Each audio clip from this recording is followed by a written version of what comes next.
아멘. 여러분, 편안이라는 단어와 평안이라는 단어는 비슷한 말 같지만 편안, 평안, 그 의미는 확연하게 다르다고 말씀을 드릴 수 있습니다. 조금 더 쉽게 표현을 하면 이 편안은 몸이 좀 편한 것에 가까운 개념이라면 평안한 것은 마음이 편안한 것에 가까운 개념이죠. 그런데 몸이 편안하다고 해가지고 마음까지 편안하지는 않다, 이런 말씀입니다. 예를 들어서 우리가 그 시골에 내려가면 연세가 드신 우리 부모님들이 정말 그 시골의 그 좋지 않은 환경에서 아침서부터 늦게까지 열심히 일하시는 모습이 안타까워서 자녀들이 아버지 어머니 서울 같이 가십시다, 아파트에 가서 정말 편안하게 제가 살도록 모시겠습니다, 안 가겠다는 걸 억지로 모셔가지고 아파트에서 살게 하면 며칠을 살다가, 아니 혹은 몇 달을 살다가 아이고 나 도저히 못 살겠다, 여기 와서 아는 사람도 없고 친구도 없고, 또 물론 며느리가 자녀가 밥을 차려주기는 하는데 눈치가 보이는 것 같고, 무슨 말이에요? 편안하지만 이 시골집에 비해서 아주 편안하긴 하지만 마음이 평안은 없다는 것입니다. 그래서 시골로 종종 내려가시는 것들을 보게 됩니다. 여러분, 오늘날 우리의 삶은 지난날보다 분명히 편안해진 것은 확실합니다.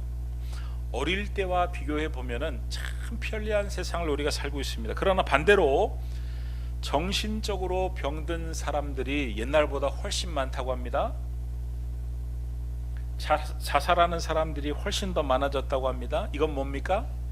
편안은 해졌지만 평안은 줄어들었다, 이렇게 말씀을 드릴 수도 있는 것입니다. 여러분, 인간이요 편안함을 만들 수는 있어도 평안함을 만들 수 없는 것입니다. 그러면 그 평안함은 어떻게 찾아오는 것인가? 이 평안함은요 하나님이 평안하게 해 주셔야 평안할 수 있는 것입니다. 역대하 14장 6절에서 7절 말씀을 보면 이 평안을 하나님이 주셨다고 분명하게 말씀하고 있죠. 여호와께서 아사에게 평안을 주셨으므로 그 아버지였던 아비야 왕 때는 평안이 없었는데 하나님께서 이 아사가 왕이 되었을 때는 평안을 주셨다는 거예요. 또 7절 말씀도 마찬가지입니다. 평안을 주신 주체에 대해서 성경이 분명히 주께서 우리 사방에 평안을 주셨느니라, 하나님이 평안을 주셨다는 것입니다. 여러분, 잘 듣고 대답해 주시기 바랍니다. 여러분들은 평안하기를 원하십니까?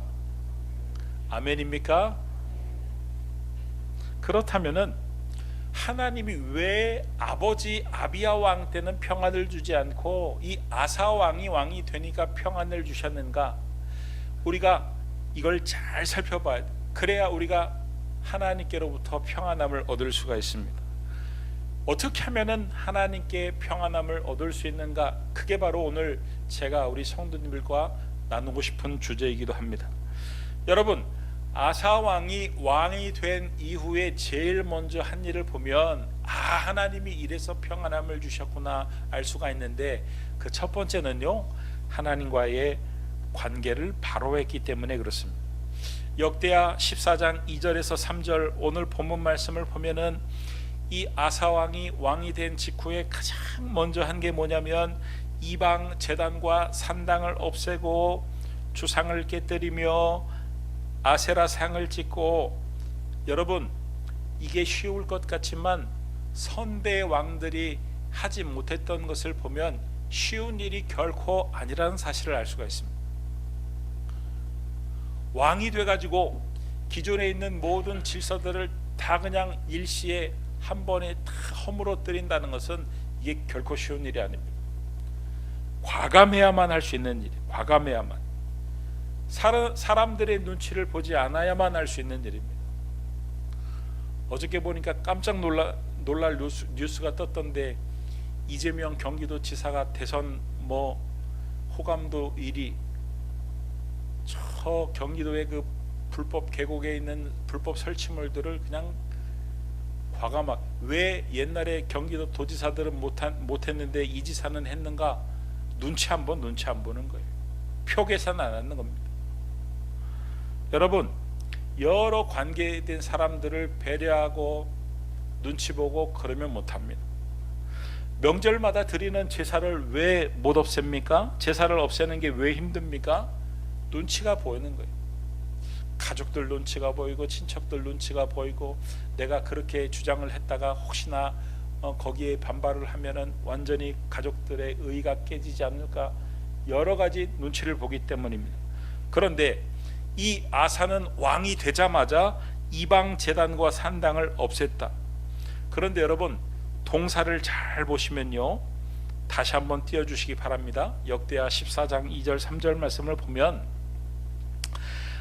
이방 제단과 산당을 없앴다, 주상을 깨뜨렸다, 아세라상을 찍었다, 없애고 깨뜨리고 찍었다라는 동사들은요, 과감하게 했다는 거예요.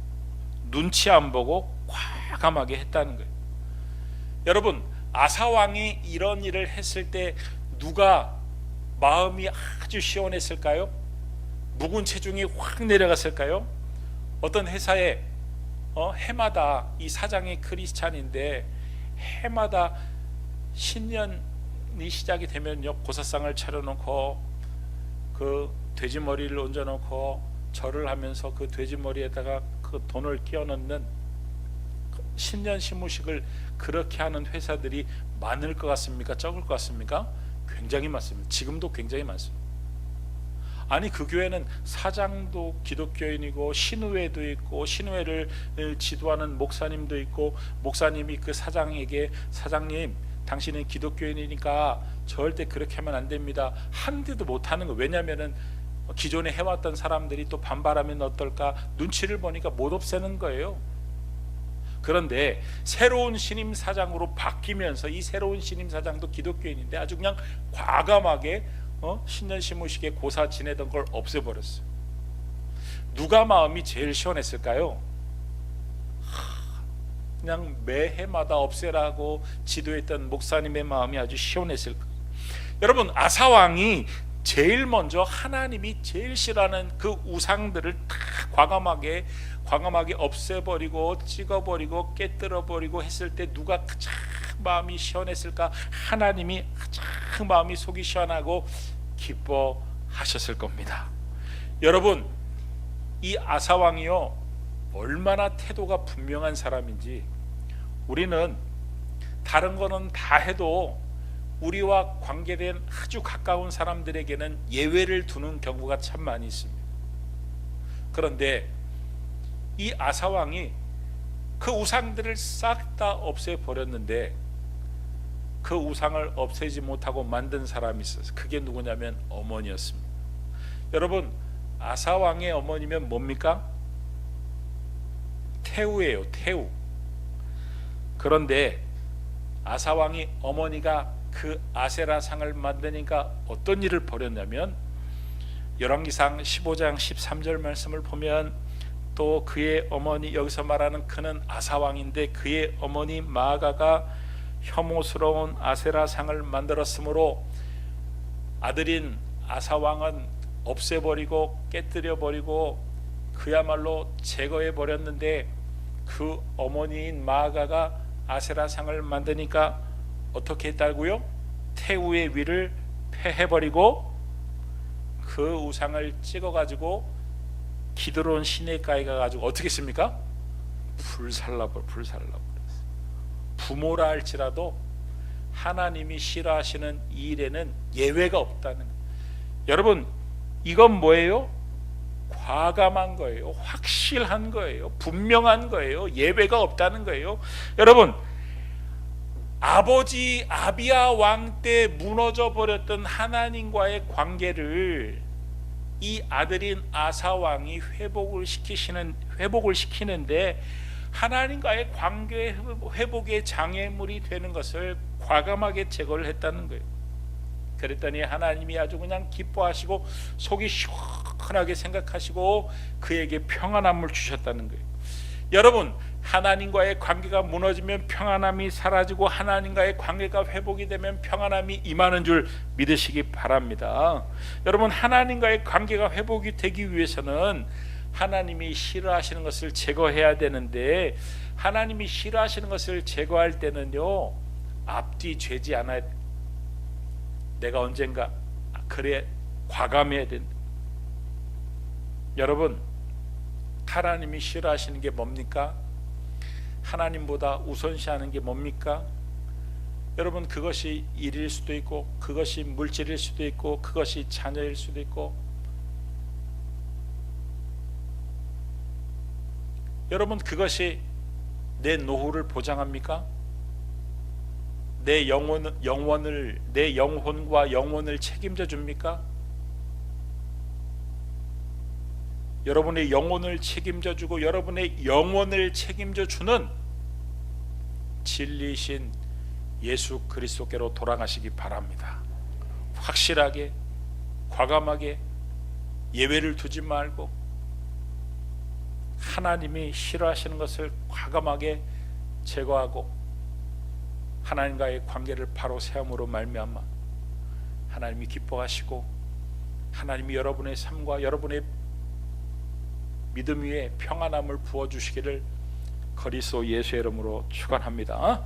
그 다음에 이 아사왕이 또 어떤 일을 했기에 하나님이 평안함을 부어주셨냐면 하나님을 찾았다는 거예요. 역대하 14장 4절 말씀을 보면 유다 사람에게 명하여 그 조상들의 하나님 여호와를 찾게 하며, 자기만 찾았을 뿐만 아니라 이스라엘 이 유다 백성들로 하여금 하나님을 찾게 했다는 거예요. 그렇게 하면서 그의 율법과 명령을 행하게 하고, 여러분, 하나님을 찾았다는 게 뭡니까? 하나님의 말씀을 찾았다는 거예요. 그 말씀을 행하게 했다는 거예요. 순종하게 했다는 거예요. 여러분, 요한복음 1장 1절에 태초에 말씀이 계시니라, 태초에 하나님이 계시니라가 아니라 태초에 말씀이 계시니라. 여러분, 말씀이 곧 하나님이기 때문에 태초에 말씀이 계시니라 이렇게 말씀하고 있는 것이죠. 그러니까 하나님이 말씀이고 말씀은 곧 하나님이시다. 여러분, 왜 우리가 하나님의 말씀을 가까이 하고 하나님의 말씀을 붙들면은 마음 가운데, 삶 가운데 평안함이 임합니까? 에레미야서 29장 11절 말씀을 보면 여호와의 말씀이니라, 너희를 향한 나의 생각을 내가 아나니 평안이요 너희에게 미래와 희망을 주는 것이니라. 여러분, 하나님이 말씀으로요, 나는 너희가 평안하길 원하고 나는 너희가 미래에 잘 되기를 바라고 희망을 주기를 원한다 이렇게 말씀하고 계세요. 여러분, 하나님의 말씀에는 하나님이 담겨 있습니다. 하나님의 뜻이 담겨 있습니다. 하나님의 뜻은요, 우리가 평안해지기를 원하는 것이고 우리가 미래에 대해서 희망을 갖기를 원하시는 겁니다. 그런데 하나님이 우리에게 그 평안과 희망을, 미래에 대한 희망을 무엇을 통해 주시냐면 말씀을 통해 주신다 이런 말씀이에요. 그러니까 하나님의 말씀을 자꾸 들으면 어떻게 반응이 나타나냐면은 불안했던 마음이 평안해지기 시작합니다. 또 하나님의 말씀을 자꾸 들으면은 그 미래에 대해서 부정적이었던 생각들이 미래에 대해서 긍정적이고 희망을 갖게 됩니다. 할렐루야. 다니엘이요, 두려움에 사로잡혔을 때, 미래에 대한 그 걱정과 염려에 사로잡혔을 때 하나님이 그에게 처방을 어떻게 내리셨냐면 다니엘서 10장 19절 말씀을 보니까 이르되 큰 은총을 받은 사람이요 두려워하지 말라, 말씀으로 두려워하지 말라, 평안하라, 강건하라. 말씀만 그렇게 하셨는데 그가 이같이 내게 말하매 어떻게 나타났습니까? 내가 곧 힘이 나서, 하나님의 말씀을 들었더니 힘이 났다는 거예요. 강건해졌다는 거예요. 평안이 임했다는 거예요. 미래에 대한 희망이 생겼다는 거예요. 할렐루야. 그러니까 여러분, 지금 내 삶에 평안이 없는 것은요, 돈이 없기 때문이 아닙니다. 그 사람 때문이 아닙니다. 건강을 잃어버렸기 때문이 아닙니다. 내 안에 지금 말씀이 없기 때문인 것입니다. 여러분, 몸이 아프면 사람이 짜증이 나고 부정적인 말들을 많이 하고 부정적으로 생각이 변하는 것처럼 영혼의 양식이 말씀인데 말씀을 먹지 않으면 영혼이 병들게 됩니다. 영혼의 병이 들게 되면 몸이 아프면 나타나는 증세와 비슷한 증상들이 나타나요. 왠지 모르게 불안하고 짜증이 나고 부정적이고 평안이 사라져 버린다, 이런 말씀. 여러분, 아플 때 어른들이 뭐라고 합니까? 아플 때일수록 잘 먹어야 됩니다.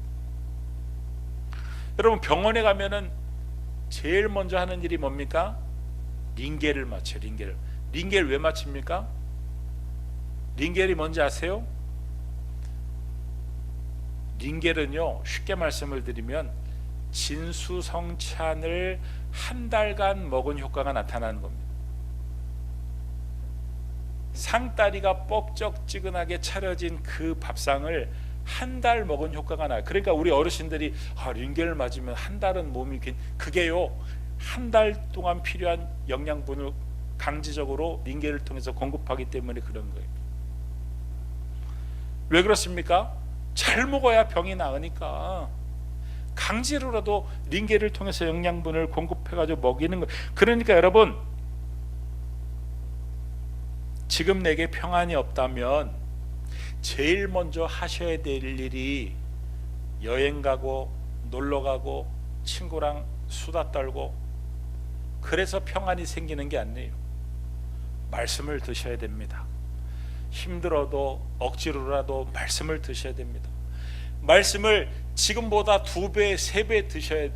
그러면은요, 불안함이 멈추고 평안함이 찾아오고 짜증이 사라지고 부정적인 것들이 긍정적으로 변하고 미래에 대한 희망이 생기고, 여기서 아멘 하면 너무 좋고 할렐루야,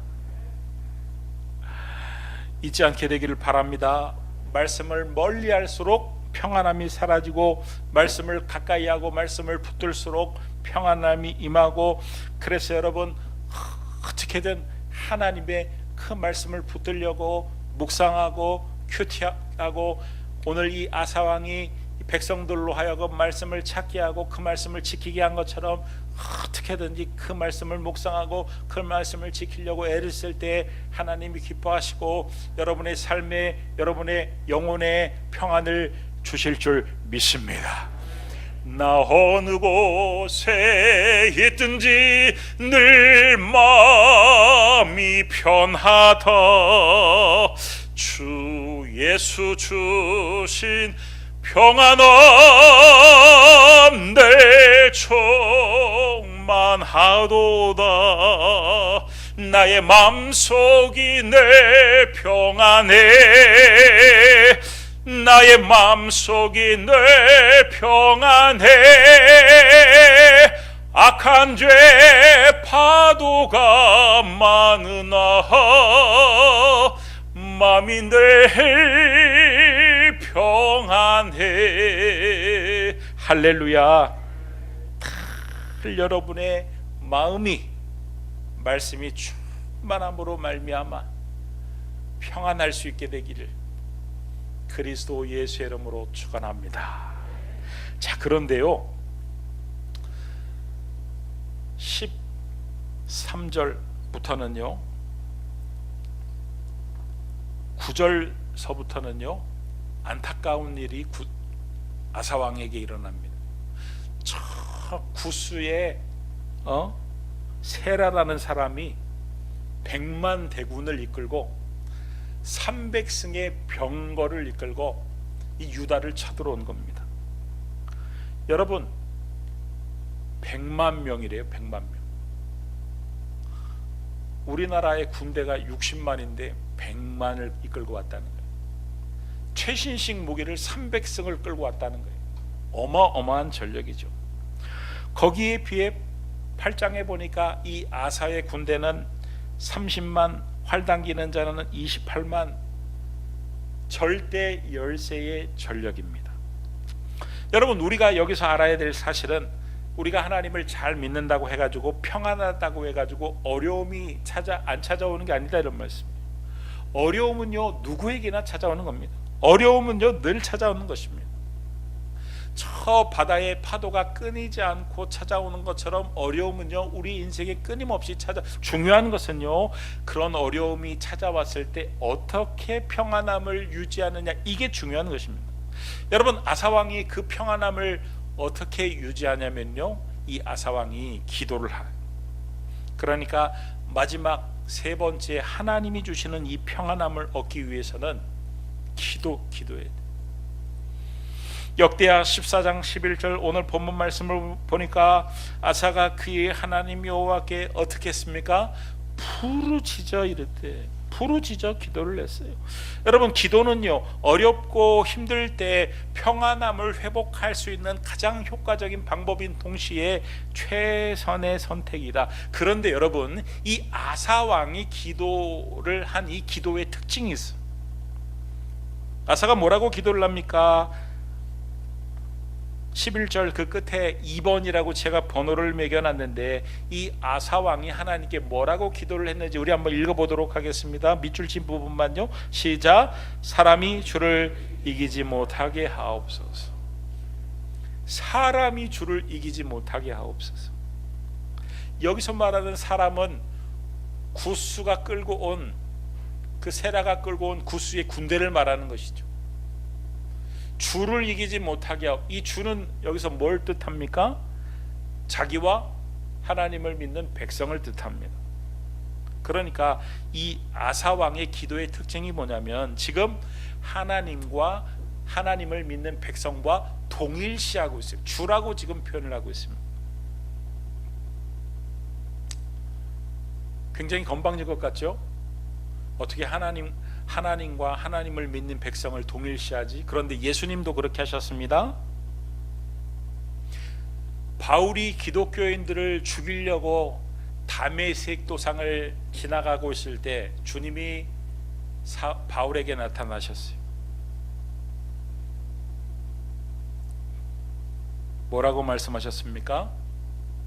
바울에게 사도행전 9장 4절에서 5절 말씀을 보면, 사울아 사울아 내가 어찌하여 나를 박해하느냐. 기독교인들을 박해한 건 맞아요, 바울이요.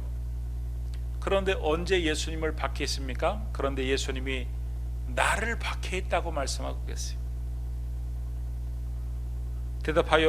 대답하되 주여 누구시니까? 이르시되 나는 네가 박해하는 예수라. 그러니까 예수님도 예수 믿는 사람과 자신을 동일시하고 있어요. 나라는 거예요. 지금 아사왕이 그렇게 하고 있는 것입니다. 여러분, 이 동일시한다는 것은요 웬만한 관계가 아니고는 그렇게 할 수가 없습니다. 웬만큼 신뢰하지 않고는 그렇게 할 수가 없습니다. 네가 곧 나다, 네가 곧 회사다, 네가 곧 나다, 네가 사장인 곧 나다, 이렇게 동일시한다는 것은요 웬만큼 신뢰의 관계가 쌓이지 않고는 그런 말을 할 수가 없다, 이런 말씀입니다. 그런데 이 아사왕이 하나님을 믿는 백성과 하나님은 하나라는 거예요. 여러분, 시험이 없는 게 아닙니다. 시험이 분명히 있습니다. 그러나 시험 중에 하나님이 나와 함께 하신다고 확신하면 두려움이 사라지고 평강이 임하는 것입니다. 할렐루야. 하나님이 나와 함께 하신다, 하나님이 내 안에 계신다. 여러분, 하나님이 나와 함께 계시고 내 안에 계시고 지금 여기 계시고 하나님과의 그 거리감이요 평강을 결정하는 거예요. 평안을 결정하는 거예요. 내가 사망의 음침한 골짜기를 다닐지라도 해를 두려워하지 않는 것은 주께서 어떻게 하시기 때문이라고요? 나와 함께 하시기 때문이라. 할렐루야. 다윗이 사망의 음침한 골짜기를 다녔지만 그 두려워하지 않고 늘 평안이 임했던 것은 하나님이 나와 함께 하신다는 사실을 믿었기, 지금도 나와 함께 하신 내 손을 붙잡고 계신다는 것을 확신했기 때문이다, 이런 말씀이에요. 여러분, 그러니까요 이런 믿음은 그냥 생기는 게 아닙니다. 기도하는 사람에게, 그것도 늘 기도하는 사람에게 생기는 거예요. 여러분, 다윗이 어느 날 이런 믿음이 생긴 게 아니에요. 사울이 죽이겠다고 막 쫓아다녔을 때 그 광야에서 하나님 앞에 부르짖어 기도하면서, 여러분, 시편이 뭡니까? 다윗의 기도문이에요. 얼마나 하나님 앞에 기도를 많이 했는지 몰라요. 그 기도하면서 하나님이 자기와 함께 하신다는 사실을 확신하고 그렇게 고백을 한 것입니다. 여러분, 기도하면요 하나님이요 가깝게 느껴집니다. 기도 안 하면 하나님이 멀게 느껴집니다. 기도 안 하면은 하나님이 사돈의 팔촌의 옆집 아저씨처럼 느껴집니다. 기도하면요 옆집 아저씨가 사돈의 팔촌, 사돈의 사촌, 사돈, 사촌, 삼촌, 이촌, 점점 가깝게 느껴집니다. 여러분, 하나님이 나와 함께 하신다고 확신을 해야 두려움이 없는 거예요. 여러분, 이 도단성의 아람의 군대들이 그냥 포위를 하니까 게하시가 그냥 불안해가지고 어쩔 줄 모르잖아요. 그런데 보니까 주인인 엘리사는 너무 평안한 거예요. 너무 평안한 거. 어떻게 저럴 수가 있지? 어떻게 저럴 수가 있지? 주인이셔, 저게 안 보입니까? 그러니까 엘리사가 뭐합니까? 기도합니다. 하나님, 이 사람의 눈을 열어주십시오. 기도하니까 게하시의 눈이 열리니까 그 아람의 군대를 둘러싸고 있는 하나님의 군대 불병거가 보이니까, 아, 주인이 왜 저렇게 평안했는지 알겠구나. 기도했기 때문이다, 이런 말씀. 할렐루야. 저와 우리 기쁨의 교회 성도님들은 인생에 수많은 풍파와 어려움이 있을지라도 항상 기도하심으로 말미암아 그 마음 가운데 하나님이 부어주시는 평안함이 늘 있게 되기를 그리스도 예수의 이름으로 축원합니다. 여러분, 하나님이 이렇게 멋진 아사의 기도를 들어주셨을까요? 들어주지 않으셨을까요? 2분의 1인데 대답하기 싫으신 걸까요? 틀릴까봐 걱정하시는 걸까요? 들어주셨을까요? 들어주지 않으셨을까요? 들어주셨. 이 아사의 기도를 들어주신 장면을 살펴보면은 하나님이 이 아사의 기도에 대해서 얼마나 감동하셨는지, 이번에는 하나님이 감동시키시기로 작정하신 것 같아요. 그렇게 기도를 한 아사를 감동시키기로 작정하신 분 같습니다. 역대하 14장 12절에서 13절 본문 말씀을 보면은 여호와께서 구스 사람들을 아사와 유다 사람들 앞에서 치시니, 하나님이 유다 사람들과 그렇게 기도한 아사 앞에서 그 구스의 군대를 치셨다는 거예요. 보여주셨다는 거예요. 그 기도에 응답해 주셨다는 거예요. 그들과 함께 하심을 눈으로 똑똑히, 하나님이 곧 저희십니다. 그래, 내가 너희다. 내가 너희와 함께 하리라. 눈으로 직접 보여주셨다는 거예요. 13절부터는 대승을 거두는 장면이 나오는데 13절 말씀을 보니까 그 끝에 뭐라고 되어 있습니까? 노략한 물건이 매우 많았더라. 여러분, 이게 뭐예요?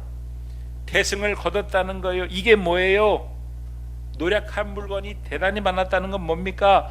마음만 평안하게 해주시는 것이 아니라 삶도 편안하게 해주셨다는 거예요. 여러분, 편안을 추구하면 평안을 잃을 수도 있지만 하나님이 기뻐하시는 평안을 추구하면 하나님이 이렇게 편안도 책임져 주시는 멋진 하나님인 줄 믿으시기 바랍니다. 할렐루야. 우리 하나님은 이렇게 멋진 하나님이세요. 할렐루야. 브라질 아마존에서 선교하시는 김철기 선교사님이 이 아마존 원주민들을 데리고서 목회를 하시는데 한국처럼 똑같이 한답니다. 주일 오전 예배 드리고 오후 예배 드리고 수요 예배 드리고 금요 철야 드리고 새벽 예배 드리고. 그런데 그렇게 한 계기가 있다고 그래요. 그 사람들이 하루아침에 그렇게 된 게 아니랍니다. 어느 날 목사님이 성도들에게 아주 충격적인 설교를 하셨다고 그럽니다. 다음 주부터 성도님들, 다음 주부터 십자가의 길을 걸어가고 싶은 사람, 진짜 복음대로 살고 싶은 사람, 진짜 주님 닮기 원하는 사람, 내 인생이 망할지라도 예수님의 제자로 살기 원하는 사람, 이런 사람만 교회에 오시고 다음 주부터 자신 없는 분들은 죄송하지만 다른 교회 가십시오, 이렇게 설교를 했다는 거예요. 저는 그렇게 못할 것 같은데 아무튼 김철기 선교사님이 그렇게 설교를 하셨다는 것. 그런데 이분이 그렇게 설교를 하신 이유가 있어. 어느 날 자기가 목회한 성도들을 보니까 이 성도들의 삶이 세상도 사랑하고 돈도, 하나님도 사랑하고, 돈도 사랑하고 하나님도 사랑하고, 자녀도 사랑하고 하나님도 사랑하고,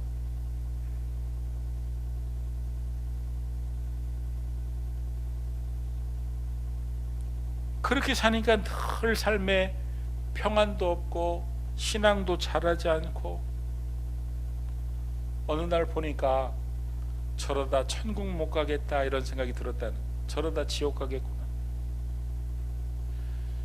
자기가 죽어서 천국에 가가지고 성도들이 지옥 간 모습을 생각해 보니까 상상조차 하기 싫더라는. 그래가지고 마음이 아프더라도 차라리 지금 헤어지자, 차라리 지금 헤어지는 게 낫겠다. 교인들이 확 줄어서 사역에 어려움이 생길지라도 차라리 지금 헤어지자, 그래서 그런 설교를 했다는 거예요.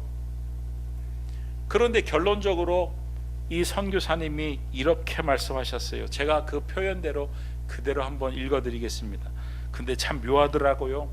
교회 나오지 말라고 그랬더니 그때부터 더 열심히 나오고, 그때부터 기도도 더 많이 하고, 그때부터 성경도 더 많이 읽고, 그때부터 마음이 더 평안해지고, 그때부터 삶이 더 평안해, 신앙도 더 잘 자라고, 그때부터 교회가 부흥하면서 이렇게 한국교회처럼 새벽 예배도 수요 예배도 금요 예배도 주일 오후 예배도 드리게 되었습니다.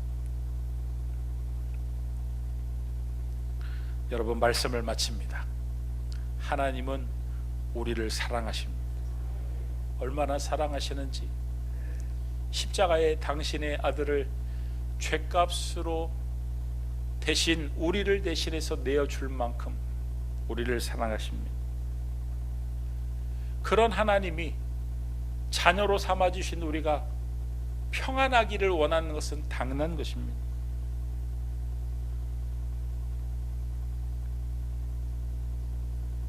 하나님이 원하시는 평안을 추구하심으로 편안도 주시는 그런 하나님의 은혜를 경험할 수 있게 되길 예수님의 이름으로 축원합니다. 그것을 위해서 하나님과의 관계를 바로 회복하고, 하나님이 기뻐하지 않는 것, 끊어야 할 것, 제거해야 될 것들은 과감하게 끊고 제거하고, 늘 진리이신 하나님의 말씀을 가까이 하고 그 말씀을 붙들고 그 말씀을 묵상하고 그 말씀대로 살려고 몸부림을 치고, 그리고 기도 생활에 힘쓰고, 힘들고 어려운 일이 있을 때 두 손 들고 하나님 앞에 기도함으로 말미암아 하나님이 항상 저와 여러분의 마음과 삶에 평강을 부어주시기를, 그 평강을 맛보며 신앙생활 할 수 있게 되기를 예수님의 이름으로 축원합니다. 기도하겠습니다. 여러분, 말씀을 붙들고 우리 각자 하나님이 주신 은혜를 붙들고 기도하길 원합니다. 지금 여러분의 삶은, 여러분의 심령은 평안하십니까? 왜 평안이 없다고 생각합니까? 돈이 안 벌려서, 자녀가 속을 썩여서, 미래가 불투명해서, 사람과의 관계가 좋지 않아서 평강이 없다고 생각하십니까? 아닙니다. 하나님과의 관계가 바르면 하나님이 평강 주시고, 하나님의 말씀을 붙들고 그 말씀대로 살려고 애를 쓰면 하나님이 평강 주시고, 하나님께 나와서 기도하면 하나님이 평강을 주시는 겁니다. 말씀을 붙들고 하나님, 내 삶에 평강이 임하게 하여 주옵소서. 우리 기도하며 나가기 원합니다. 고맙고 감사하신 아버지 하나님, 오늘도 주의 말씀을 붙들고 기도합니다. 우리가